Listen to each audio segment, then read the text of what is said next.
Good Morning Business, le grand débat. Le grand débat entre Marc Fiorentino, absolument, et Jean-Marc Daniel. On commence avec cet oral hier au grand oral, grand flou. C'est ce qu'on a écrit ce matin. Qu'est-ce qu'il faut retenir du passage des candidats aux législatives face au patron? Qu'est-ce que vous avez retenu, Jean-Marc? J'ai retenu le fait que, encore une fois, c'est un exercice assez convenu. C'est un exercice qui est un exercice en soi qui est pas très surprenant. Les programmes, on les connaissait déjà. Alors évidemment, ils sont en train de les changer, de les modifier. La vitesse à laquelle on balance son programme, d'ailleurs, quand on est sur des règles très extrémistes. Oui, ça va vite. Hein. Oui, ça va très vite. Hein. Je rappelle. Et tant mieux. Oui, oui, Mitterrand a mis 1 an et demi avant de balancer son programme. Jospin avait annoncé formellement qu'il ne signerait pas le traité d'Amsterdam, et il l'a signé 3 jours après son entrée à Matignon. Vous voulez dire que Jordan Bardella a mis 3 jours, à peu près, à changer de programme? Oui, lui, il a déjà changé de programme avant même l'élection. C'est-à-dire que la gauche change de programme en général après l'élection, avec une vitesse plus ou moins rapide. Hein. Le Front populaire, ils ont dévalué au bout de 3 mois. Mitterrand, 1 an et demi. Jospin, 3 jours. Eux, c'est 3 semaines avant même l'élection. C'est enfin 15 jours avant l'élection. Et la deuxième chose que j'ai trouvée un peu inquiétante, c'est effectivement l'absence de l'écologie. Voilà, une vision à l'ancienne des problèmes. Ça fait rigoler Marc. Hein. Oui. C'est Jean-Marc Daniel défendant l'écologie. Bah oui, ça fait des années qu'il fait ça maintenant. C'est Jean-Marc Daniel libéral défendant l'écologie. Mais Jean-Marc Daniel a raison, si on est tous cuits, voilà. ça va Et donc, se passer je pense qu'effectivement, l'abandon de l'écologie par les écologistes qui ont transformé leur programme en un programme annexe de celui de la gauche historique, de l'extrême fait gauche, que tout le monde doit s'emparer de ce dossier. Et le problème est clair et manifeste. Hein. C'est ce que je rappelais au moment du sommet. Il y a quand même 1000 personnes qui sont mortes de chaleur à la Mecque au moment du pèlerinage qui vient d'avoir lieu. Et ce que la Banque mondiale appelle le club des 100, donc les endroits où il fait plus de 100 degrés Fahrenheit pendant une période déterminée de l'année, vient d'être renforcé parce qu'en Inde, on est dans des phases en ce moment où la période des 100 degrés a commencé plus tôt que prévu. Donc il y a un vrai problème. Je me suis trompé de débat. Je me suis trompé de plateau. C'est pas moi. Jean-Marc, j'y vais. Et je conclus. Je te laisse là. Il y a une capacité économique de répondre à ça, qui est de faire une vraie réforme fiscale orientée vers davantage l'écologie, la taxe carbone, et moins la redistribution sociale. Marc, vous êtes au bon endroit. Moi, ce qui m'étonne le plus, c'est les commentaires dans les médias, c'est-à-dire cette idée de grand flou. Et ce qui m'étonne le plus, c'est qu'on reproche une chose et son contraire. C'est-à-dire, si on prend l'exemple du Rassemblement national, par exemple, on lui reproche hier d'avoir, et tu le fais un peu, toi, tu dis, finalement, ils ont avalé leur chapeau, avant même les élections, ils ont changé de programme. Mais je sais pas, on est en train de leur répéter toute la journée, nous tous, qu'il faut faire attention, qu'il faut pas faire n'importe quoi, qu'on ne peut pas augmenter les dépenses publiques parce qu'on a déjà un déficit qui est trop fort, une dette qui est abyssale. Et il y a un retour à la réalité. Je vois pas en quoi c'est flou. C'est-à-dire que je parle autant. C'est pas flou. Jordan Bardella a avalé son chapeau. C'est ce que vous voulez dire? Non, je dis simplement que globalement, c'est parti. Bon, à part le front de gauche qui lui est dans son optique. Non, justement, c'est une volonté. Je l'appellerai jamais Front populaire. J'ai trop d'estime pour Léon Blum pour l'appeler Front populaire. Donc je l'appelle le front de gauche et je continuerai à l'appeler le front de gauche. Donc quand on a un front de gauche qui est dans son programme, dont on sait que de toute façon il va exploser puisqu'au lendemain des élections il n'y aura plus de front de gauche, puisque globalement c'est un calcul pour se faire élire et puis après chacun ira de son côté sauf s'ils ont la majorité absolue, ce qui ne sera probablement pas le cas. Donc de toute façon ce programme-là on peut le prendre, on peut le jeter à la poubelle. Donc c'est un programme pour détendre, pas détendre les patrons mais détendre les électeurs. Pour se détendre. Oui, parce que je veux dire c'est tellement grotesque, c'est-à-dire qu'on n'en est même plus à discuter du programme. C'est indiscutable un programme comme ça, c'est-à-dire qu'un programme dans lequel on vous sort 1981 en 2024. C'est-à-dire que vous vous dites non mais c'est pas possible quoi, c'est retour vers le futur, c'est complètement aberrant. Ce que j'ai trouvé par contre, c'est pas du tout le sujet, mais comme Jean-Marc introduit des sujets qu'on n'avait pas prévus, ce que j'ai trouvé très intéressant, ce que je trouve passionnant, mais vraiment passionnant, c'est le débat actuel autour du SMIC. Je le trouve passionnant parce que je trouve que là on est vraiment à la fois dans un débat de société, à la fois je trouve qu'il est incroyablement ringard, c'est-à-dire qu'on continue à utiliser dans un camp comme dans l'autre des arguments de 1981 alors que la situation en 2024 n'est pas du tout la même. Du fait de la démographie, du fait de l'explosion de la productivité avec l'avènement de l'intelligence artificielle et du fait du rapport à l'immigration. Et je trouve ça dommage que chaque camp soit un peu dans son camp, c'est-à-dire les libéraux disent ah là là, ça y est, ça va être la fin du monde si on augmente le SMIC de 200 €, toutes les entreprises vont faire faillite. Les autres sont dans leur rôle, c'est redistribution, inégalité. En fait, le débat, il n'est pas là du tout. C'est ce que nous disait Emmanuel Le Chypre qui était avec nous à 7h50, c'est qu'on a toujours les mêmes remèdes, toujours les mêmes médicaments, on n'invente rien de nouveau sur le SMIC, c'est toujours pareil. Attendez, je suis pas d'accord avec votre question avant de laisser Jean-Marc Daniel parler. Non, je suis pas d'accord avec votre question parce que en fait, c'est pas toujours le même remède. C'est un remède qui ressemble à celui de 1981, mais dans un contexte qui est différent, et donc c'est le débat qui est toujours le même. Mais le remède, lui, est différent. On va en parler. Le remède est différent. Jean-Marc. Oui, moi, ce qui me frappe justement par rapport à ça, c'est d'abord le fait que si on regarde dans ce que je mets souvent en avant, les théories sur les campagnes électorales, l'économie et les campagnes électorales, les travaux de Nordos et de Buchanan, c'est qu'ils disent bien, dans les électeurs, il y a les naïfs et les lucides, et dans les partis politiques, il y a les partisans et les opportunistes. Et donc, les partisans, ce sont ceux qui ont un programme structuré, et les opportunistes, ce sont ceux qui changent tout le temps de programme. Et ils disent, la pire configuration pour un pays, c'est d'avoir un électorat qui est fondamentalement naïf et qui choisit des opportunistes. Et ce que je crains dans la situation telle que je vois évoluer le débat, c'est qu'il n'y a plus de partisans. Encore une fois, des gens qui changent de programme toutes les 3 semaines, on peut dire, ah ben ils sont réalistes. Non, ils ne sont pas réalistes, ils sont opportunistes.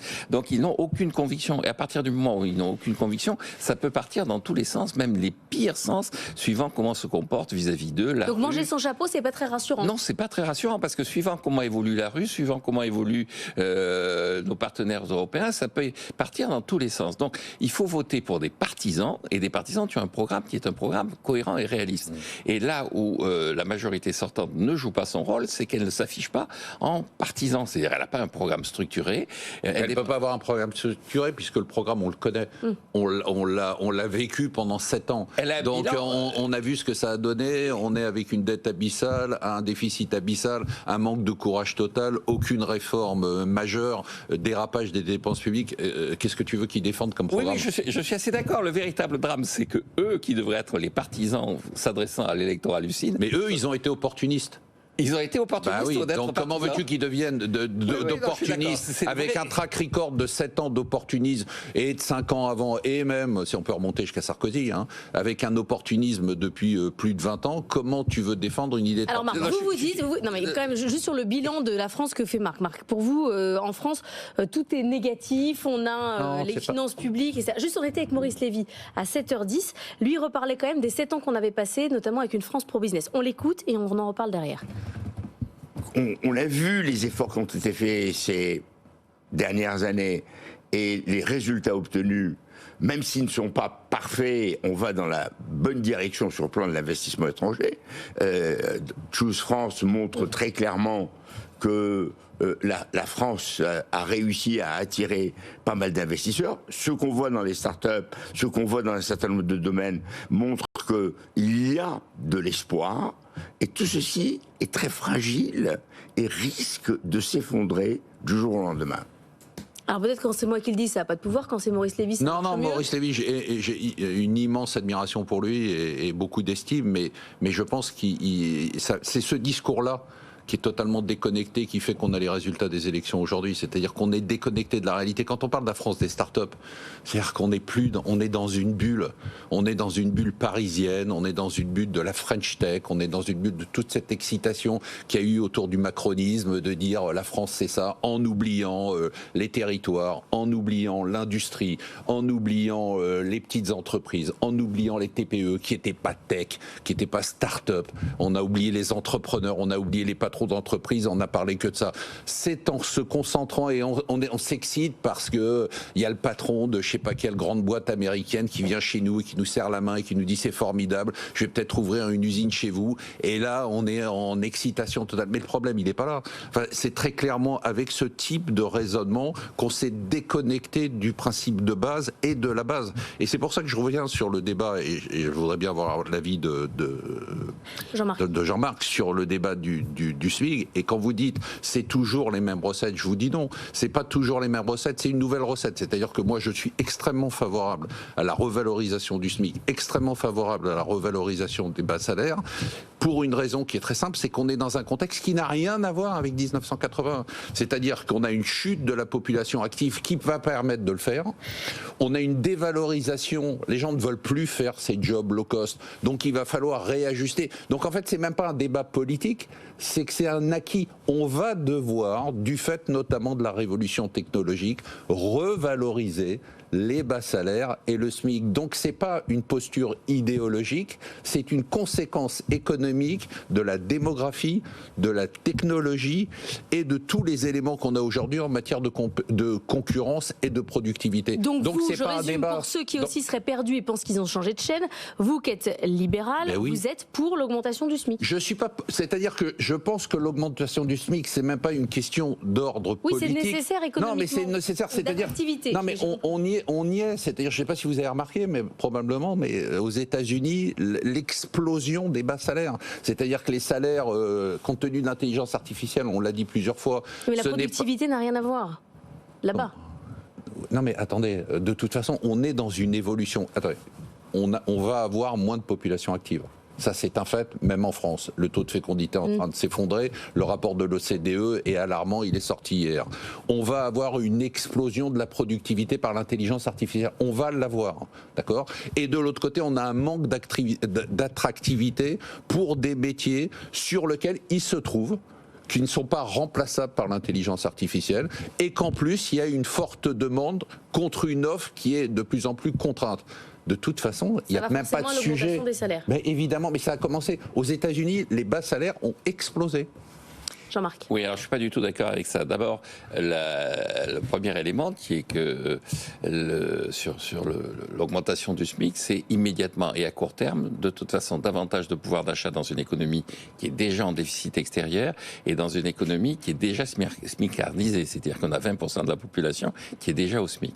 Et donc je pense que l'enjeu, c'était celui de 2017, à une époque où il y avait un programme partisan de la part d'Emmanuel Macron. C'est penser la société client-fournisseur et non plus la société employé-employeur, c'est penser le travail dans un cadre qui n'est pas exclusivement le cadre salarial tel qu'il est. C'est penser, par exemple, vous avez tout un tas d'études du FMI qui montrent qu'un des enjeux maintenant, dans une société où l'économie est de plus en plus fondée sur le turnover, les gens changent de plus en plus souvent d'emploi. Et donc l'enjeu du coût du travail, c'est pas uniquement le coût horaire du travail quand vous avez une activité, c'est le coût du turnover. C'est-à-dire que quand on a un turnover important, il faut que le coût du licenciement soit pas trop élevé. Le important, il faut être raisonnable, c'est-à-dire qu'il faut donner des vrais chiffres. Le important, même dans un secteur qui est le secteur probablement où le turnover est le plus important, c'est-à-dire le secteur de l'informatique et du service à l'informatique, on a des turnovers de 7 à 8% dans des entreprises. De quoi on parle ?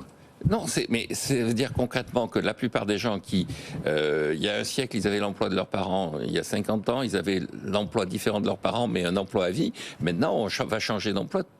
Mais tout ça, ça peut faire grimper les salaires. Mais évidemment. Alors, mais évidemment, non. c'est ce que je suis en train de défendre. Je veux finir. Il a pas fini. Bon, le salaire, il est égal à la productivité marginale du travail. Or, ce qui se passe effectivement en ce moment, c'est que cette productivité, malgré les annonces répétées des gains qui vont être liés à l'intelligence artificielle, ne sont toujours pas là. Si, donc, ça arrive aux États-Unis. Non, mais ça arrive aux États-Unis, mais il faut laisser le temps. On a toujours 5 à 10 ans. Enfin, on a les chiffres aujourd'hui. Les élections, non, mais, dans 15 jours. mais les chiffres, on les a déjà. On commence à avoir l'impact de l'intelligence artificielle sur la productivité. C'est pas vrai ce que tu dis, Jean-Marc. Ah, mais au contraire, quand on regarde tous les travaux des économistes, ils évaluent l'impact sur la croissance de l'intelligence artificielle par la productivité à 0,05 points.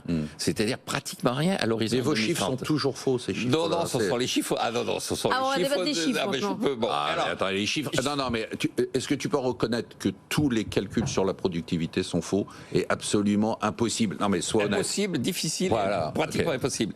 Et enfin, et après, on parle des marchés. La dernière chose que je voudrais dire, c'est sur la démographie. Effectivement, il va y avoir un problème de démographie. Et la solution, et c'est en ça que de nouveau l'histoire de Choose France me fait sauter au plafond, le véritable enjeu, c'est pas d'attirer des investissements pour faire des usines dans lesquelles il y aura personne. C'est le contraire. Et donc le contraire, il faut aller investir dans les endroits où il y a la jeunesse. Et avec un dernier problème que je souligne, c'est que cette jeunesse, ce qui est la jeunesse africaine, elle est de moins en moins bien informée.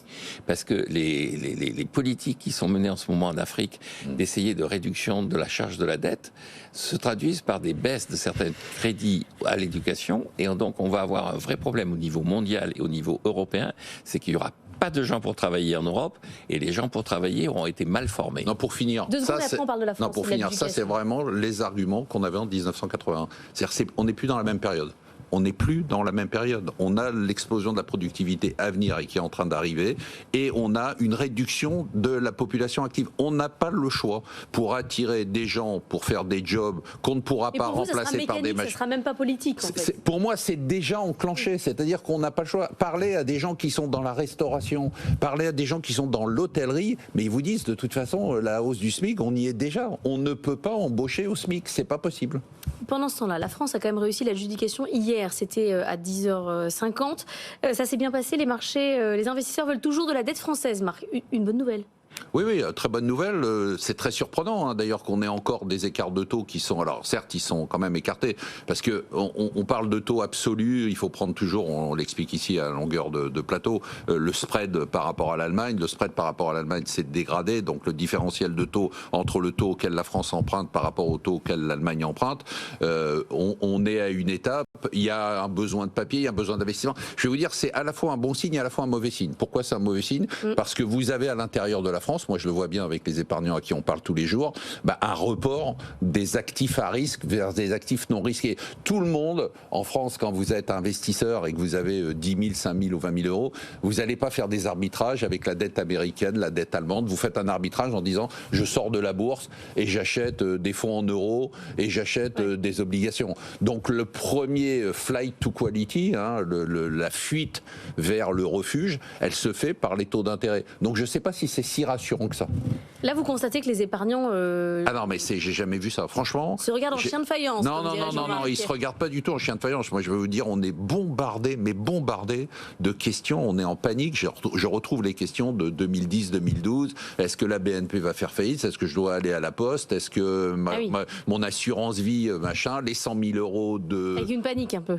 Ah mais totale, une panique. Et en plus, je vous parle pas de ceux qui ont un peu plus de moyens et qui s'interrogent sur la fiscalité. Donc on est reparti sur les assurances vie au Luxembourg, enfin tous ces trucs-là, quoi. Jean-Marc. Oui, non, ce qui s'est passé hier montre que les marchés et puis, comme disait le général, la politique de la France ne se fait pas à la corbeille. Les marchés, c'est un élément d'indication, mais c'est pas tout ce qui se passe sur le plan économique. Oui, j'allais dire... C'est totalement faux. Quand on a ce niveau de dette-là... Quand on voit ce qui s'est passé en Italie, on voit très bien que... Pas du tout. Alors, en Grande-Bretagne. Alors, en Grande-Bretagne. Ou en Grande-Bretagne. Bravo. N'est pas dans la zone euro. Quelle belle référence. N'est pas dans la zone euro. La Grande-Bretagne n'est pas dans la zone euro. Oui, mais il y a quand même des marchés. Tu ne parlais pas des marchés de la zone euro. Et donc, ça s'est terminé à 3,03%. Donc, alors que, je rappelle, Marc parlait de 2012. En 2012, sur ce plateau, un certain nombre d'experts étaient venus expliquer que si François Hollande était élu, il allait y avoir une explosion des taux d'intérêt. Je l'avais dit d'ailleurs. Oui, Marc était là. C'était marqué un certain nombre d'experts. Non, mais je l'ai dit. C'est rien passé. Non, mais moi, Hollande a été élu et les taux d'intérêt n'ont pas explosé. Évidemment. Donc, je pense qu'il ne faut pas non plus donner trop de... Pourquoi ? Parce qu'il a changé de programme, non ? Oui, parce que catastrophiste de ce qui se passe. Parce qu'on était dans un environnement qui était un environnement globalement désinflationniste ou déflationniste. Donc, déjà. Donc, je sais pas. J'espère. Non, mais attends. J'espère que tu auras raison. Voilà. C'est. Je suis pas en train d'argumenter contre toi.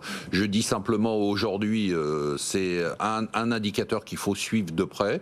Je trouve qu'on boucle avec le début, c'est-à-dire que le flou actuel, ce que vous appelez le flou actuel, mais qui est pour moi un retour à la raison, finalement, ça favorise aussi une bonne tenue de notre dette. Mais enfin, c'est pas un retour à la raison à partir du moment où certains aspects essentiels sont ignorés. Et je maintiens, tant qu'on n'aura pas de taxe carbone dans ce pays, on ne pourra pas considérer qu'on a un programme. Merci. Les gens Marc, vous continuerez dans votre argent. Mais moi j'ai envie de... Oui, mais c'est votre argent. Mais moi j'ai des trucs à dire à Jean-Marc. Il y a les experts de l'été, vous pourrez lui redire dans les experts de l'été. Mais je voulais parler à Jean-Marc. Qu'on va enregistrer tout à l'heure.